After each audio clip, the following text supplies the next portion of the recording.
বিসমিল্লাহির রহমানির রহিম। আসসালামু আলাইকুম। কৃষি কথা ইউটিউব চ্যানেলে আপনাকে স্বাগতম। এই মুহূর্তে যেখান থেকে বসে আমার এই অনুষ্ঠান দেখছেন সবাইকে আন্তরিক শুভেচ্ছা জানিয়ে শুরু করছি আজকের ভিডিও। দর্শক, আজ আমি আসছি বেড়া এবং বাঘাবাড়ির মাঝে এক ভাই হাঁসের খামার করছে, যেখানে অনেকগুলো হাঁস আছে। আমি ওই রাস্তা দিয়ে যাচ্ছিলাম, এখান থেকে দেখলাম উনি হাঁসের খামার করছে, সেইখানে আমি নামছি এবং তার সাথে কিছু হাঁস বিষয়ে তথ্য জানবো এবং আপনাদেরকে জানানোর চেষ্টা করব। পুরো অনুষ্ঠান জুড়ে থাকবো আমি হোসেন মোহাম্মদের সাথে।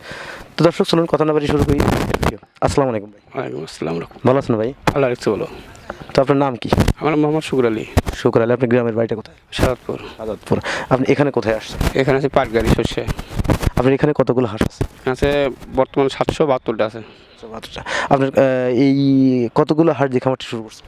হাঁস ছিল 900। আপনার 200 হাঁস কী হয়েছে? 200 হাঁস দুর্বল মারা গেছে। এই হাঁস পালন করার অভিজ্ঞতা আপনার কত বছর? 3 বছর। 3 বছর আর কি। আপনি কি মনে করেন হাঁস পালন করে লাভবান হওয়া যায়? হ্যাঁ, হওয়া যায়, চেষ্টা করলে হওয়া যায়। এই 700 সামথিং হাঁস আছে, এই হাঁস থেকে প্রতিদিন কি পরিমাণ ডিম আসে? এখন বর্তমান ডিম আছে 300 ডিম, কিন্তু আমি সর্বোচ্চ ডিম পাইছি 533টা ডিম পাইছি। সেক্ষেত্রে আপনার প্রতিদিন আয় থাকতো কত টাকা? 533 যখন তখন মোটামুটি আয় ছিল 3 থেকে 3,500 টাকা প্রতিদিন আয় ছিল। তাহলে প্রতি মাসে তো আপনার ম্যাক্সিমাম 1 লাখ টাকা আয় থাকে 700 হাঁস। হ্যাঁ, 1 লাখ টাকা ছিল। আপনি এই পেশার পূর্বে কি পেশার সাথে জড়িত?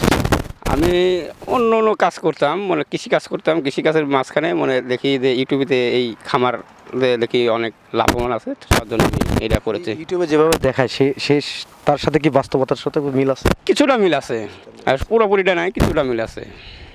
দর্শক, খামারি ভাই কিন্তু আমাদের একটা গুরুত্বপূর্ণ কথা, যে ইউটিউবের ভিডিও দেখে আপনি যদি খামারে আসেন তাহলে কিন্তু আপনি অনেক ক্ষতির সম্মুখীন হওয়ার সম্ভাবনা আছেন। কারণ রাতের দিন আসলে আঙুল ফুলে কিন্তু কলা গাছ হয় না, এটা সত্য কথা। আপনারা অবশ্যই যারা প্রকৃত খামারি, যারা খামার করছেন এবং দীর্ঘদিন অভিজ্ঞতা আছেন, তাদের কাছে এসে আপনারা এই খামার সম্পর্কে কিছু আলাপ আলোচনা করেন, আর তাহলে আপনারা বিস্তারিত জানতে পারবেন।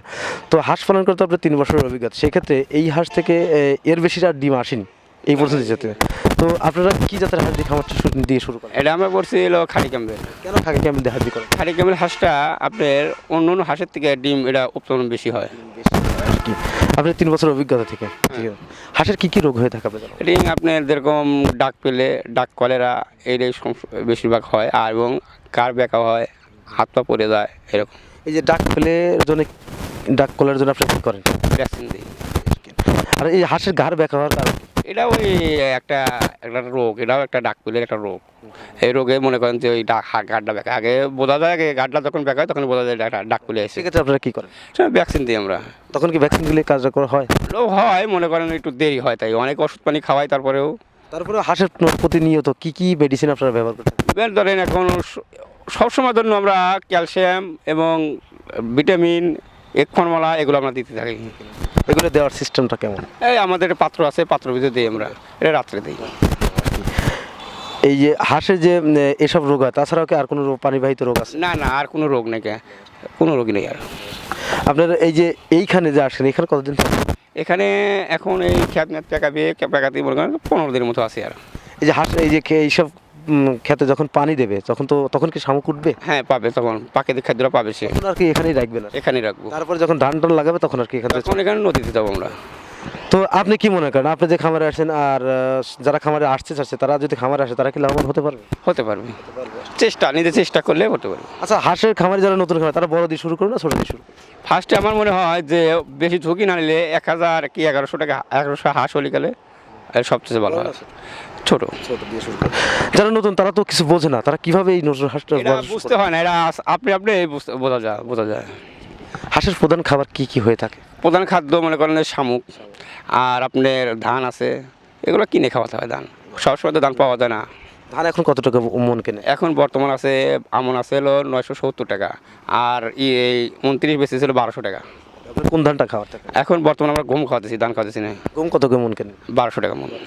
সেক্ষেত্রে শামুকটা আপনারা পাচ্ছেন? হ্যাঁ, পাচ্ছি, শামুকটা আছে। প্রতিদিন 700 হাতে কি পরিমাণ গম ব্যবহার করছেন? আমরা এখন বর্তমান দিতেছি 50 কেজি বস্তা দিতেছি। 50 কেজি দিলে হয়। পাশাপাশি আর কি খায়? পাশাপাশি শামুক খায়, শামুক এই পাখিদের পোকা টোকা এইসব খায়। আজকে ডিম কতগুলো দিচ্ছে? আজকে ডিম দিছে 270টা। এত কম কেন? ডিম মানে খাদ্য কমে আছে। দর্শক, খামারি একটা কথা আমাদের গুরুত্বপূর্ণ কথা বলছেন যে হাঁসের যদি ডিম উৎপাদন করতে চান এবং খাকি ক্যাম্পেল হাঁস যদি নিতে চান তাহলে অবশ্যই আপনাকে হাঁসের খাবারটা পর্যাপ্ত দিতে হবে, তাহলে কিন্তু হাঁস পালনকে আপনি লাভবান হতে পারবেন, সেটা আবদ্ধ অবস্থা হোক বা খোলা অবস্থা হোক। কারণ খাবার যদি পর্যাপ্ত না দেন সেক্ষেত্রে কিন্তু আপনি হাঁস পালন করে লাভবান হতে পারবেন না, কারণ পরিপূর্ণ ডিম দেবে না। এটাই খামারি কথা। কেন? কারণ তার 700 হাঁস থেকে 500 প্লাস ডিম পাইছে, এখন কিন্তু 200 প্লাস ডিম। এতে বোঝা যায় হাঁসের খাবার যদি পরপর দিয়ে থাকেন তাহলে সেখান থেকে লাভবান হতে পারবেন। তো দর্শক, ভাই যে খামারি উনি যে কথাগুলো বলছেন আমার কাছে মনে করছে যথেষ্ট সঠিক কথা বলছেন।